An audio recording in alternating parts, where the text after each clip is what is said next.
নরসিংদীর মনোহরদী চর মান্দালিয়া ইউনিয়নে তুচ্ছ ঘটনাকে কেন্দ্র করে হত্যার উদ্দেশ্যে হামলা ও প্রাণনাশের হুমকির বিচার চেয়ে সংবাদ সম্মেলন করেছে ভুক্তভোগীর পরিবার। বৃহস্পতিবার দুপুরে মাস্টারবাড়ি গ্রামে নিজ বাড়িতে এ সংবাদ সম্মেলন অনুষ্ঠিত হয়। সংবাদ সম্মেলনে ভুক্তভোগী রাফিজা লিখিত বক্তব্যে বলেন, আমার ছেলে মাহিম ফুটবল খেলা নিয়ে পার্শ্ববর্তী বাড়ির রাব্বির সাথে ঝগড়া হয়। এর জেরে রাব্বি, আবু কালাম, কাজলী, উজ্জ্বল, মোহাম্মদ আলী, ইমরান সহ ৭ থেকে ৮ জন দেশীয় অস্ত্র নিয়ে আমার বাড়িতে এসে হামলা চালায়।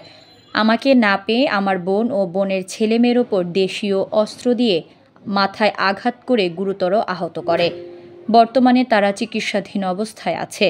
তাদের অবস্থা খুবই আশঙ্কাজনক। এ ঘটনায় প্রতিপক্ষের ৮ জনকে অভিযুক্ত করে নরসিংদীর কোর্টে মামলা করা হয়েছে। মামলা করার পর থেকে প্রতিপক্ষ আমাদেরকে প্রাণনাশের হুমকি দিচ্ছে। সংবাদ সম্মেলনে ভুক্তভোগীর পরিবার স্থানীয় প্রশাসনের কাছে হামলার সাথে জড়িতদের বিচারের দাবি জানান।